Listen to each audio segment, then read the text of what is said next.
What's up, YouTube family? I want to thank you guys who watched my first video I did last night, titled Narcissists Suck Part 1.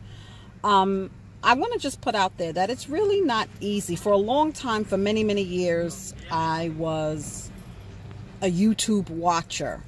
And then one day, after watching Dollar Tree hauls for years and loving them, I said I should do my own hauls because I shop there enough. Actually, I'm in a Dollar Tree parking lot right now. Nothing good.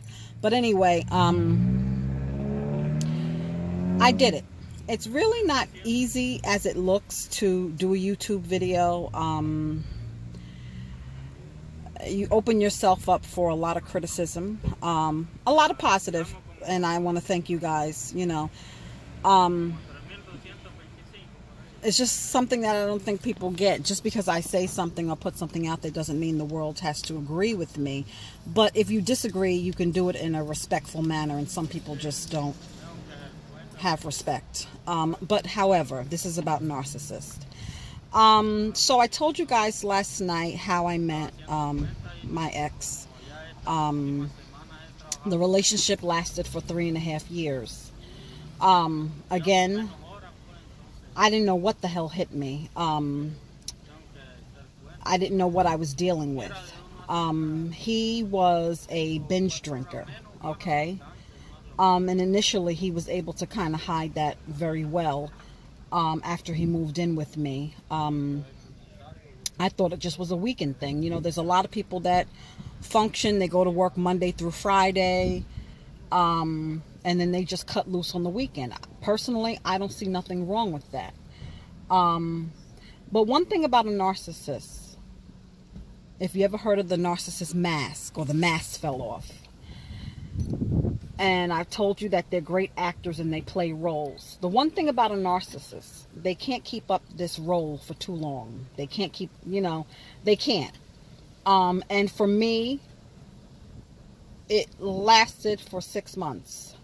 Now the whole time he still was, I was still being lied to. I was still being misled. I was still being used. I was still being strung along, but I didn't know it. You know what I mean? I thought everything was great between us. I thought I finally met, a great man. I mean, and when you're dating, like I said last night, you have to be careful of what you share, because not everybody is a narcissist, but still people will take what you shared with them and throw it up in your face. And I have even experienced that with my husband now to some degree.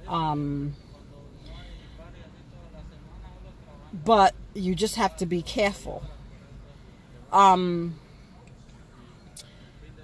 shared with him that my ex-husband, financially wasn't doing his part. I shared with him about my ex-husband cheating on me. So as he's playing the role, like I said, when he got paid on Friday, whatever his check was, he gave me half. And that's something that I never received from my ex-husband. My ex-husband didn't help me around the house. He wasn't really clean. I mean, we'd be expecting company, and I'm doing the food shopping, the cooking, and the cleaning around the house, and he's sitting on the couch with his feet up watching TV. So the narc, of course, was Mr. Clean. I mean, cleaning in between the grout with a toothbrush. I mean, spick and span. You'd come home, dinner would be cooked, house clean that you could eat off the floor. So of course I was just like blown away. Another thing that they used to get you is, this is grown folk talk, sex. The sex was just like out of this world initially, okay, because that's just to get you.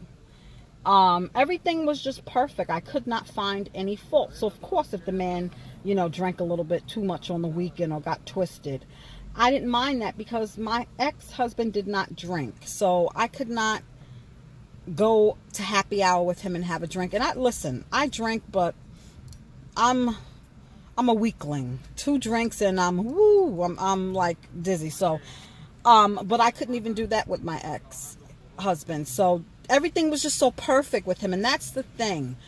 That is how they want you to feel. That's how they get you.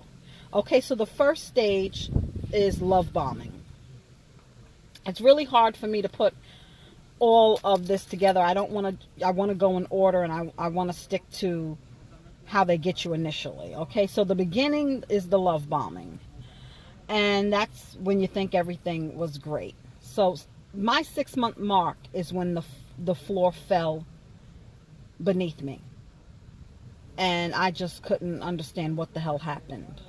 And this whole time I'm thinking, you know, maybe he fell off the wagon, maybe his drinking, his alcohol. And one thing about any relationship, much less a narcissist, and this is the truth, and this is what took me a long time to learn, and I wish I would have learned it much sooner, and this is why I want to share this with you guys if you're going through this, or, you know, you teach people how to treat you. People can only do what you allow. And the first time he pulled that disappearing act, his bag should have been packed and he should have been out the door. The first time you allow somebody to disrespect you, if you, I can't say everybody, because sometimes you do something and a person can do something to you and they're genuinely sorry, and most likely it won't happen again. But when you're dealing with these predators, this narcissistic people, these manipulators and all that other stuff, they do something like that and you take them back, you know, after a couple of days of not talking to them, and they know they could just woo you back in. And that's what the relationship was. It was that up and down. He would disappear, then he'd come back. I would lock him out of the bedroom or not talk to him for 3 days. And then he would eventually wear me down. And then, of course, he wanted to have sex to try to get you back. And then we'd be back and we'd be good. But the thing about the good with the narcissist is the good didn't last long. So we'd be good for 3-4 days. And then it would happen all over again. So that's where the stress came from. That's where it was just constant up and down, up and down, up and down. And the good was not even worth the bad. I would spend a lot of my weekends, because Monday through Friday he would be on Long Island because that's where he worked. And then on the weekends, that's when he would disappear. And I suspected cheating, but I could not really prove it because of his drinking history. And I found some through messages and searching. I found out that he took pills, like oxycodone and stuff like that. And when he came back, he would come back disheveled. So I really felt sorry for him, because he told me he was molested by his babysitter. He told me that his mother was abusive to him, and he did not really have a relationship with his family. And the thing about a narcissist is they don't want you to know anybody in their past. They don't want you to know anything, because you are not the first victim. Okay? These people have a trail of victims that they have left behind. And, you know, I felt sorry for him. You know what I mean? Because, you know, here it is. He was abused by his mother. His mother was abusive. Most likely she could have been a narcissist as well, from some of the stories. He was molested. You just felt sorry for him. But one thing I took away from this, and I am a compassionate person, but my compassion only goes but so far. Because just because you were molested, just because you were abused by your mother, does not give you the right to abuse other people, especially people that have showed you nothing but love. And I shown that man nothing but love, loyal, patient, forgiveness. I gave him all of that. And you could be the perfect woman, be at their beck and call, and it's never going to be enough for narcissists. They need that constant attention, constant affection, and there's no way you could be their everything. So if you think you can be their all, you're never going to be their all. They will never love you because they don't even love themselves. And it's just very important when you're meeting someone and when you get with someone, if they don't want to share with you, and if they are very private about their past, that's a red flag. That is a red flag. And I really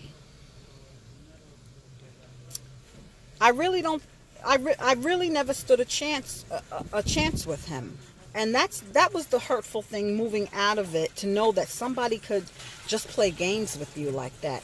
They'll start an argument with you just because. And the way they break you down, you know, like I said, the first stage is love bombing, and then they start to devalue you. Now, when he first met me, my weight wasn't a problem. I'm a plus-size woman. My weight was not a problem, okay? But then as they start to devalue you, then they're going to bring up whatever's wrong with you. And if they know you feel insecure about something, they're going to use that against you, okay? The sex went from great to it's like they're absent. They use it as control, and they use it as control, I'll say. And he became very absent in it, just like you were a piece of meat. And it was not like that initially.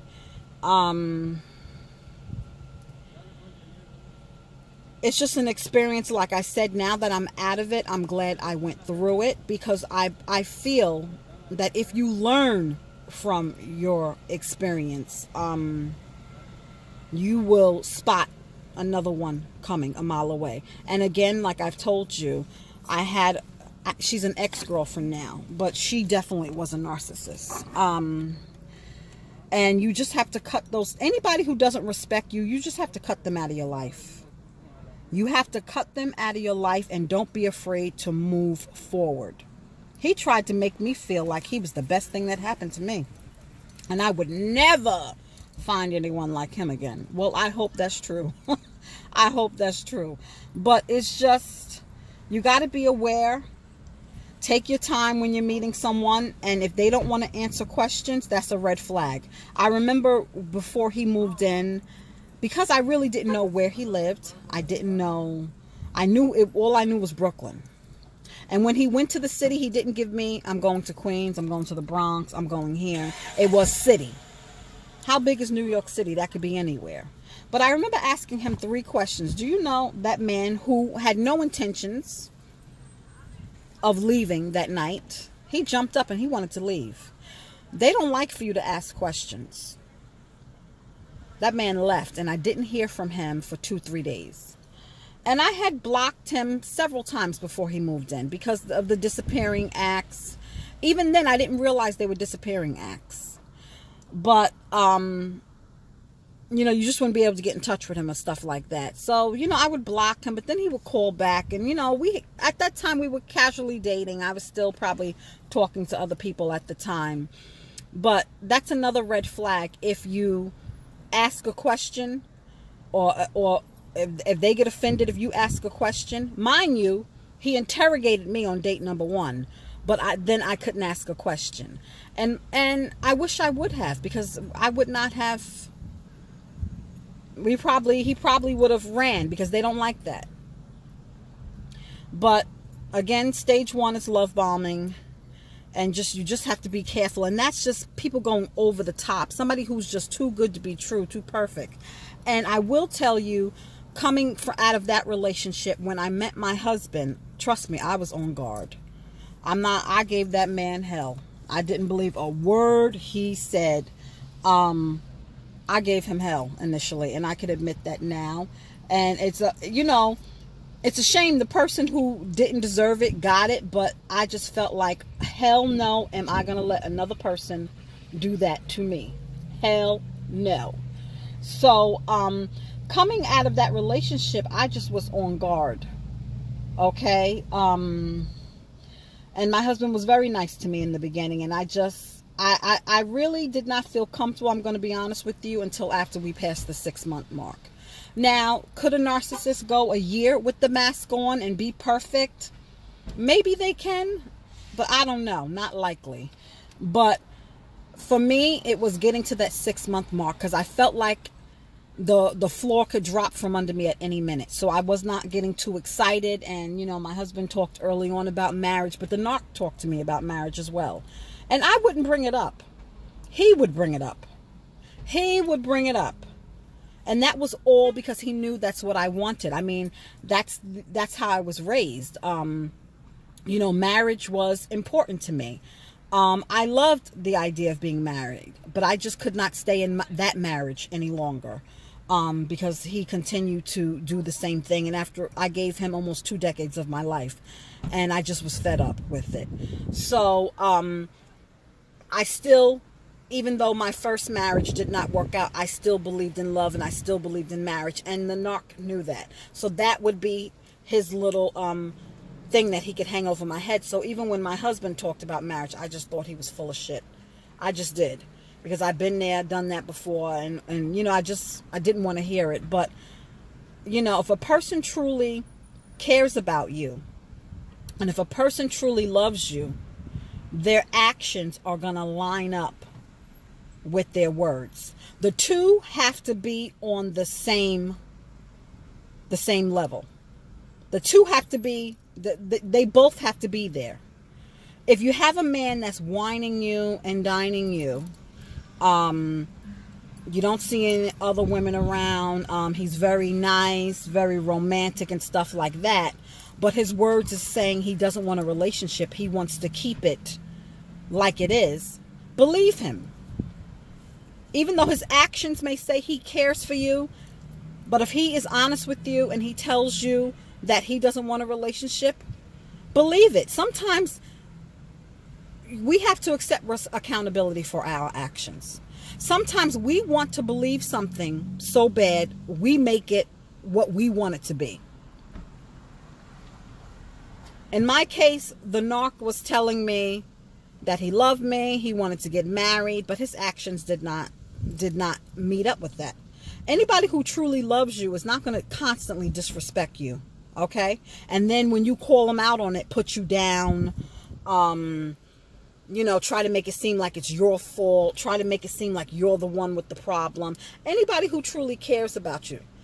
Now, granted, I'm not perfect. Sometimes, you know, I could be a little cranky and a little short with my husband. But anybody who truly loves them, I call myself out and say, honey, I'm sorry. You know what I mean?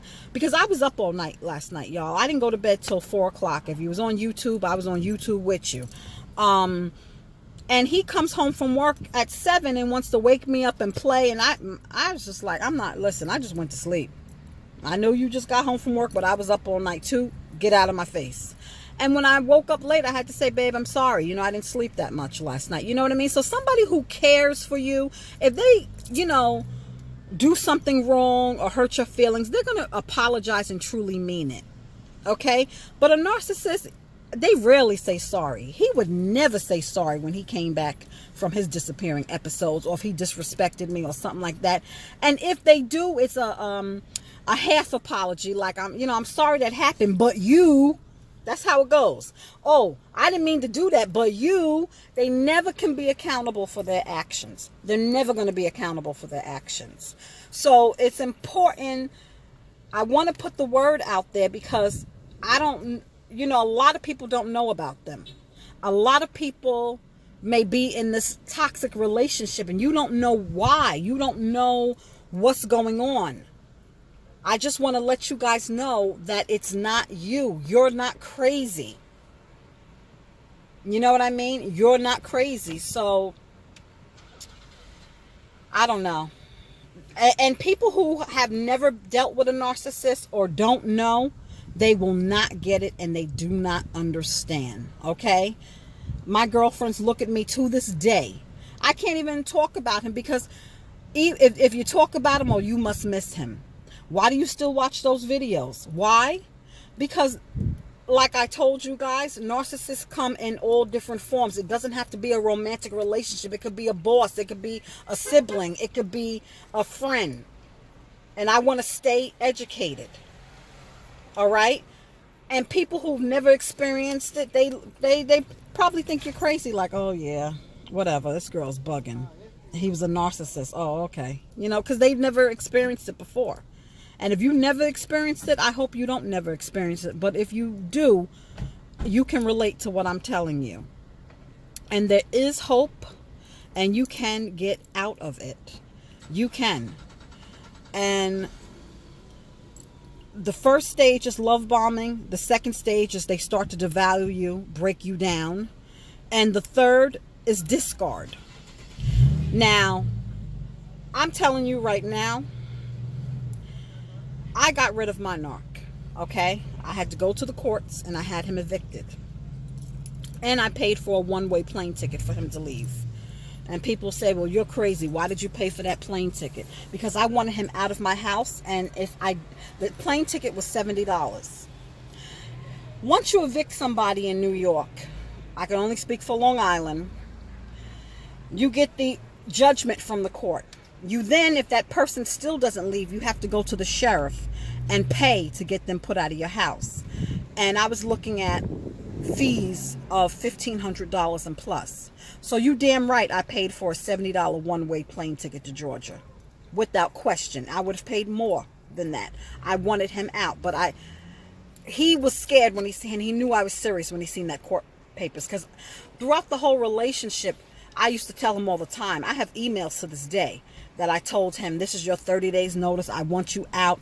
And again, you get wooed back in. So they don't take you seriously. Okay?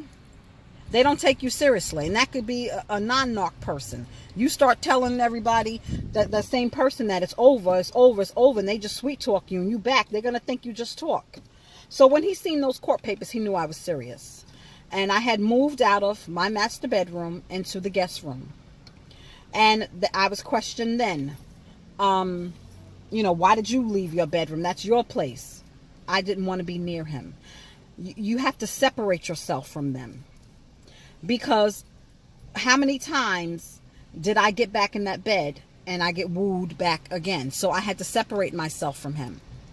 The last 2 weeks that he was in the house, we had absolute no contact. It was no reason, you know, he didn't try to contact me once he got those court papers because he knew I was serious. Once they know they've been exposed, they know it's time to go. And he was exposed because I knew exactly who he was. There was not a doubt in my mind that, oh, he just has an alcohol problem or a drug problem or he just has problems or anything like that. No, this man was a fucking narcissist and I wanted him out of my life. So, and even my kids, I have adult kids, okay? My oldest son is going to be 24, my youngest son is 22, and my grandson is going to be 3 in September. I didn't get my boys involved. I brought that man into my house. I was not going to have my adult sons trying to jump or fight this man because some people said, well, why didn't you get your son to do? No, I'm not going to put their life in harm's way or have them catch an assault charge for something that I did. So I did not involve my kids in my relationship with him, nor did I tell my kids. You know, they just probably thought he was working or whatever. I didn't involve them in my relationship or anything like that. But if you are seriously wanting to get out of that relationship, you got to do it on the low. When he got those court papers, I didn't say, because I had said to him before, previous times, oh, I'm going to put you out, I'm going to the court, I'm doing this, and I never did it. When I did it, I was quiet. And I had someone serve him them papers, and that was that. And he did leave 2 weeks after he got served with the court papers.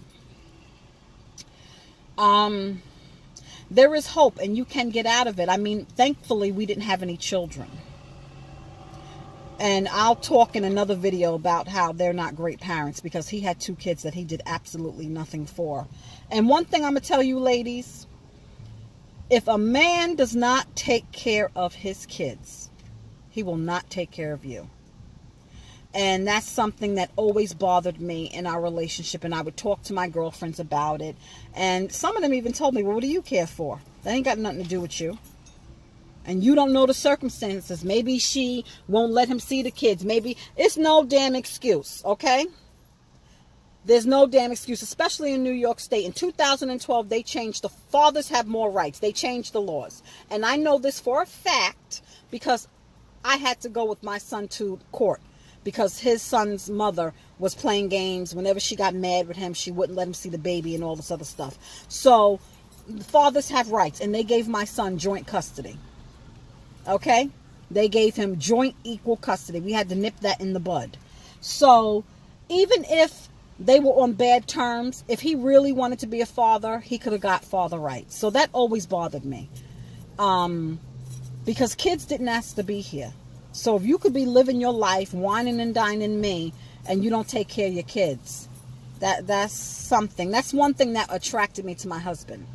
Because he's very hands-on with his kids. He's very hands-on with his kids, and he's a good father. Okay, so that's something that attracted me to him. Because to me, like I said, if a man don't take care of his kids or don't respect his mother, that lets you know he don't respect women. That lets you know he does not respect women. So it's a lot to tell you guys, and I know I start rambling and I get off course. I wrote down notes, and of course I forgot them at the house. But anyway, this is part 2. And we talked about love bombing, how they get you.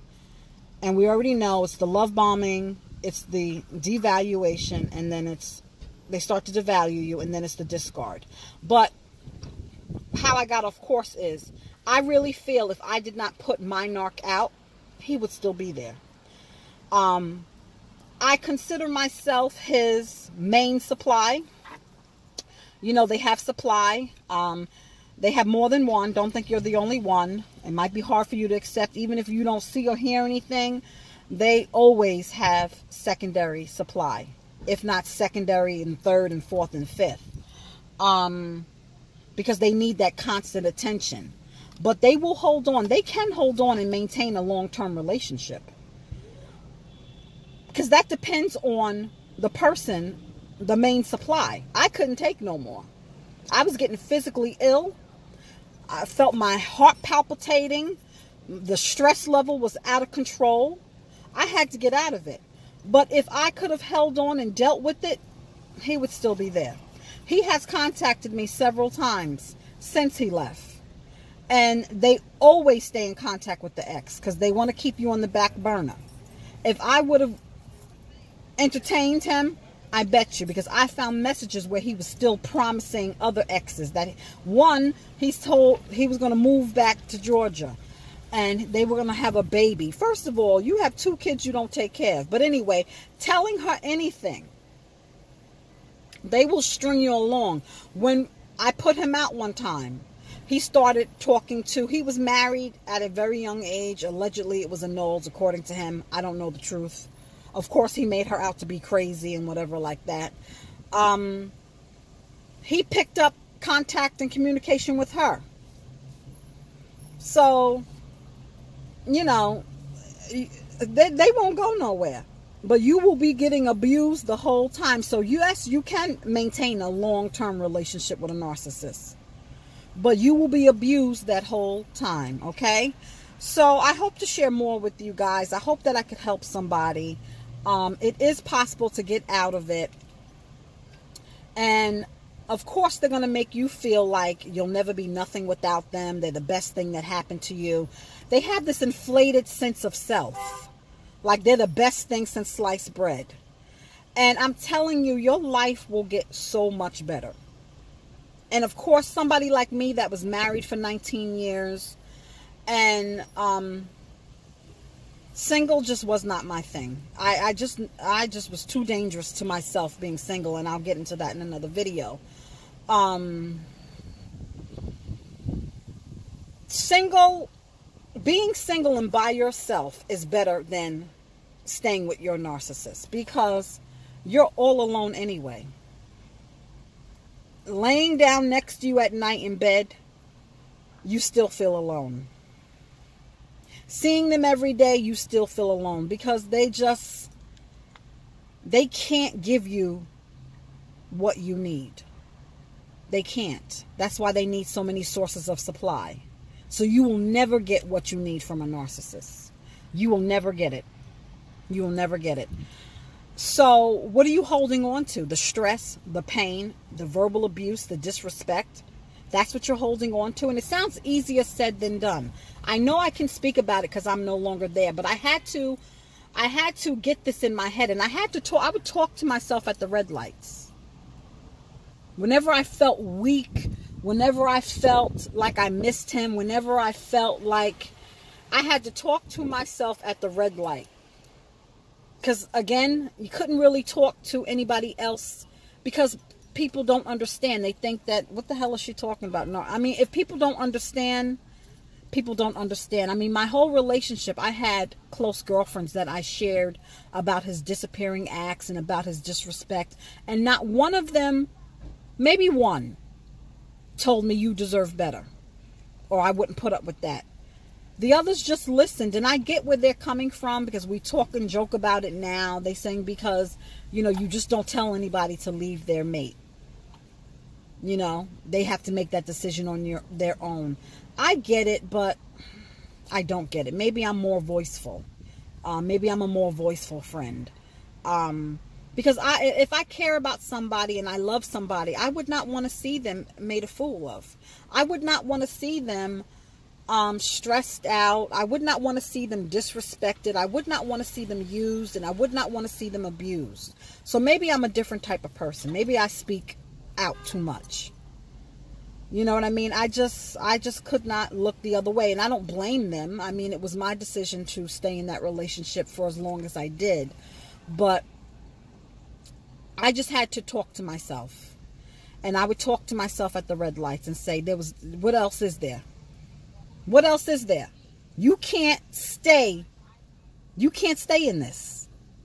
So you're just going to have to get over it. You're going to have to get out, and you're going to have to get over it. You can't go back. And that's what I would do. And that would make me feel better. So I hope I'm helping you guys. Share your stories with me.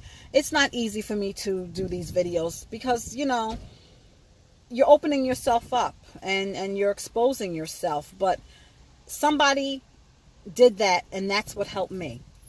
I didn't have to go see a therapist. YouTube videos helped me with other people telling their stories, with other people. So it just helped me.